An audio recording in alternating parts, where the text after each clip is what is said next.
నమస్తే. శ్రీ గురుభ్యో నమః. శ్రీమాత్రే నమః.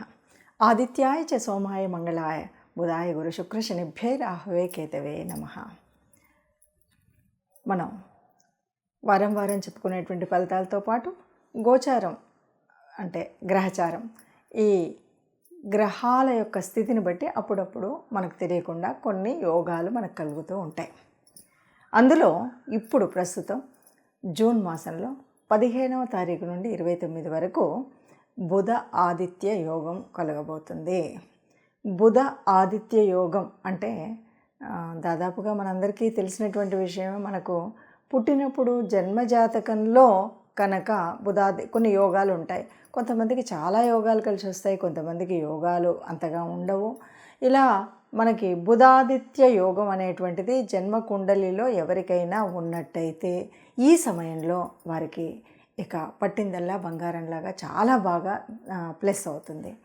అయితే బుధాదిత్య యోగం అంటే ఏంటి, ఎప్పుడు కలుగుతుంది, అందరికీ ఉంటుందా, అసలు ఏంటి అంటే బుధాదిత్య యోగం అంటే జన్మకుండల్లో అయినా సరే, లేదు గోచార రీత్యా అయినా సరే ఎప్పుడు ఉంటుంది అంటే ఎప్పుడైనా సరే బుధుడి రాసులైనటువంటి మిథున మరియు కన్యా రాసుల్లో బుధుడు ఆదిత్యుడు అంటే రవి బుధులిద్దరూ కలిసి ఉంటే అప్పుడు బుధాదిత్య యోగం.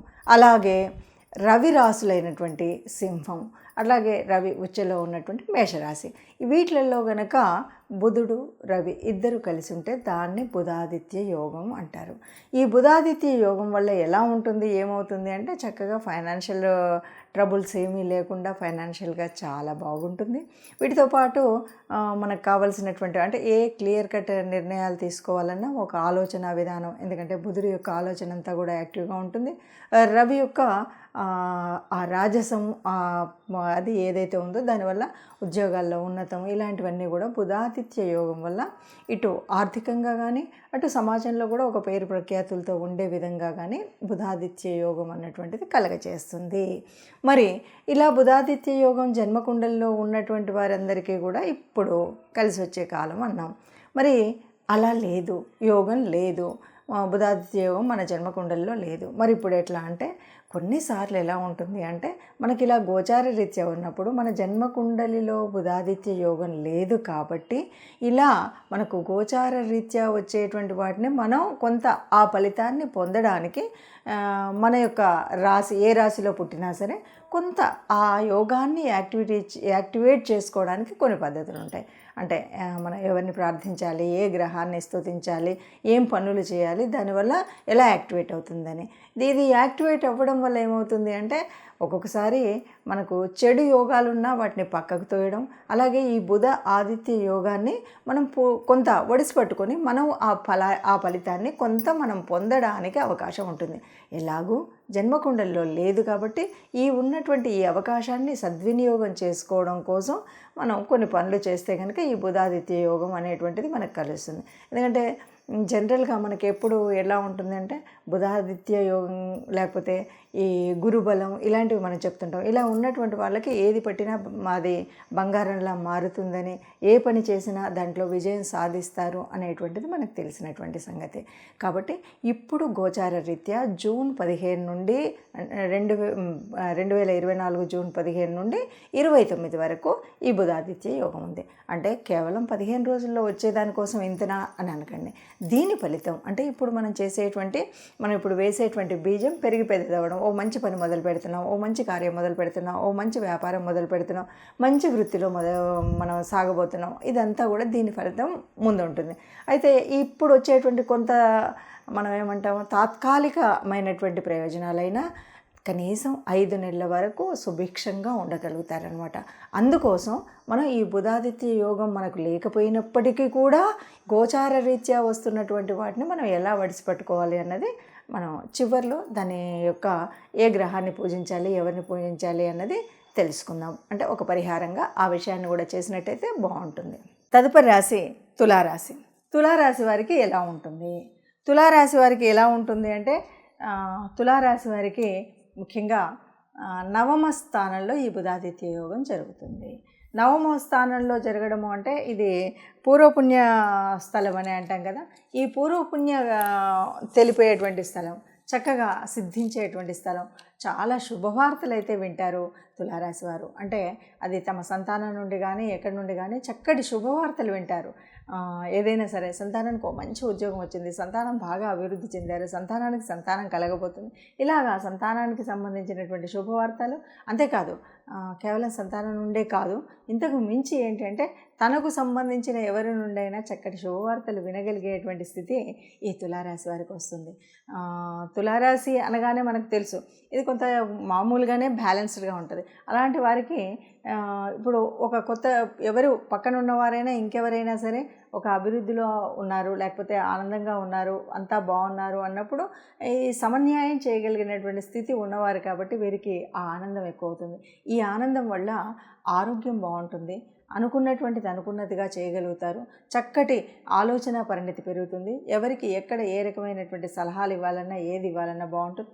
ముఖ్యంగా వీరి తండ్రికి సంబంధించినటువంటి విషయాల్లో కనుక చూసినట్టయితే తండ్రి గారి నుండి కూడా వీరికి చక్కటి మార్గదర్శనం దొరుకుతుంది, తండ్రి లేదు గురువుల నుండి దొరుకుతుంది, లేదా ఏదైనా పూర్వపుణ్య ఫలం వల్ల చక్కటి ఆధ్యాత్మికంగా ఉండేటువంటి కొన్ని కార్యక్రమాలు చేయడానికి వీటన్నిటికి కూడా ఈ ఏదైతే బుధాదిత్య యోగం ఉందో ఈ బుధాదిత్య యోగం వల్ల ఇవన్నీ కూడా సఫలీకృతంగా చేయగలుగుతారు, సంతోషంగా ఉండగలుగుతారు, చక్కటి శుభవార్తలు వినగలుగుతారు, ప్రతి ఒక్కరికి ప్రీతిపాత్రంగా ఉండగలుగుతారు. అయితే ఇందులో వీళ్ళ జన్మకుండీల్లో అంటే ఎవరైతే సహజంగా ఇండివిజువల్గా మనం తీసుకున్నప్పుడు ఎవరికి వారికి వారి యొక్క జన్మకుండల్లో బుధాదిత్య యోగం ఉంది అంటే వెల్ అండ్ గుడ్, లేదు అంటే చెప్పబోయేటువంటి పరిహారాలను తప్పకుండా చేసుకోండి, ఉన్నతమైనటువంటి స్థితి మనకు కలుగుతుంది. ఇప్పుడు విన్నారు కదా, ఒక్క నిమిషం, ఇప్పుడు విన్నారు కదా ఈ రాశికి ఇలా ఉంది. అయినప్పటికీ కూడా మనకి ఎవరైనా సరే మనం పూర్తిగా దీని యొక్క ఫలితాన్ని పొందాలి, ఈ బుధాదిత్య యోగం పొందాలి అంటే ఎవరైనా సరే మనం ఒక విధంగా యాక్టివేట్ చేయవచ్చు. బుధుడు అనగానే బుధవారం మనందరికీ తెలిసినటువంటి విషయమే. ఇది మనకి శ్రీరామచంద్రుల వారికి చాలా ఇష్టమైనటువంటి రోజు. ఇప్పుడు మనం ఏం చేయాలి అంటే శ్రీరాముడికి సంబంధించినటువంటి ఏదైనా సరే ఏదైనా పని ప్రారంభిస్తున్నారు, ఆపదామపహర్తారాం దాతారాం సర్వసంపదాం లోకాభిరామం శ్రీరామం భూయో భూయో నమామ్యహం అంటూ మీరు మొదలుపెట్టే పనిలో తప్పకుండా ముందది చేసుకోండి. అలా నాకు పెద్దగా శ్లోకం రాదు అంటే జస్ట్ ప్రతిసారి కూడా మనం ఒకరికి నమస్కరించిన, ఒకరితో మాట్లాడినా అంతెందుకు ఇవాళ రేపు ఫోన్ ఉంది, హలో అనే బదులు జై శ్రీరామ్ అనండి. ఎవరినో పలకరించినప్పుడు, ఎవరినో కలిసినప్పుడు, ఎవరితో మాట్లాడినప్పుడు అలా రామనామము ప్రతినిత్యం కనుక ఉన్నట్టయితే ఏ రాశి ఈ రాశి అని కాకుండా ఏ రాశి అయినా కూడా ఇప్పుడున్నటువంటి అంటే గోచార రీత్యా ప్రకృతిలో కదులుతున్నటువంటి ఈ నవగ్రహాల యొక్క శక్తి ఏదైతే బుధుడు ఆదిత్యుడు కలిసి ఉన్నటువంటి ఈ శక్తిలో మనకి కొంత ఫలితం పొందేటువంటి అవకాశం ఉంటుంది.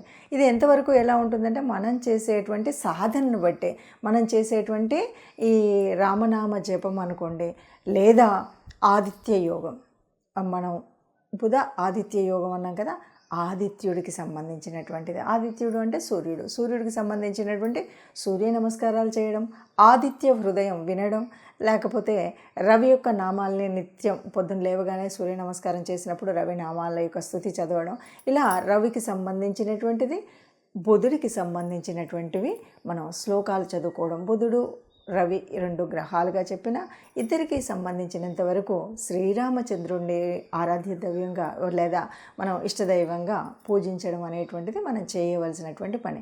ఇలా చేసినప్పుడు ఏమవుతుంది అంటే మనకు ఏదో నిద్రాణంలో ఉన్నటువంటి ఆ శక్తి ఏదైతే ప్రకృతిలో ఉందో అది మనకు కొంత లభించేటువంటి స్థితి వస్తుంది, అది మనం పొందే స్థితి వస్తుంది. కాబట్టి ఎవరికైతే జన్మకుండల్లో బుధాదిత్య యోగం ఉందో వారికి చాలా ఎక్కువ 100% రిజల్ట్ రావచ్చు. కానీ అసలు యోగాలే లేనటువంటి వారికి ఇలా గనక మనం దేవతాస్తుతి చేయడం, గ్రహాలని ఆరాధించడం అని కనుక చేసినట్టయితే తప్పకుండా వారికి ఈ యోగాన్ని కొంత మనం చేసే శక్తిని బట్టి, మనం జపించే నామాన్ని బట్టి మనకు ఒక 50, 60, 70 మన యొక్క దాన్ని బట్టి ఆ ఫలితాన్ని మనం పొందేటువంటి అవకాశం ఉంటుంది. కాబట్టి అందరూ కూడా ఈ అవకాశాన్ని సద్వినియోగం చేసుకుని ఉన్న దాంట్లో అంటే మనం ఇప్పుడు ఒక ప్రకృతి మనకి తిరుగుతున్నటువంటి గ్రహాల మూలంగా మనకు ఒక అవకాశం వచ్చింది, ఈ అవకాశాన్ని ఒడిసిపెట్టి అందరం సుఖంగా ఉండాలి అన్నదే ఆలోచన. కాబట్టి అందరూ సుఖంగా ఉండాలి, అందులో మనం ఉండాలి. సర్వే జనా సుఖినో భవంతు.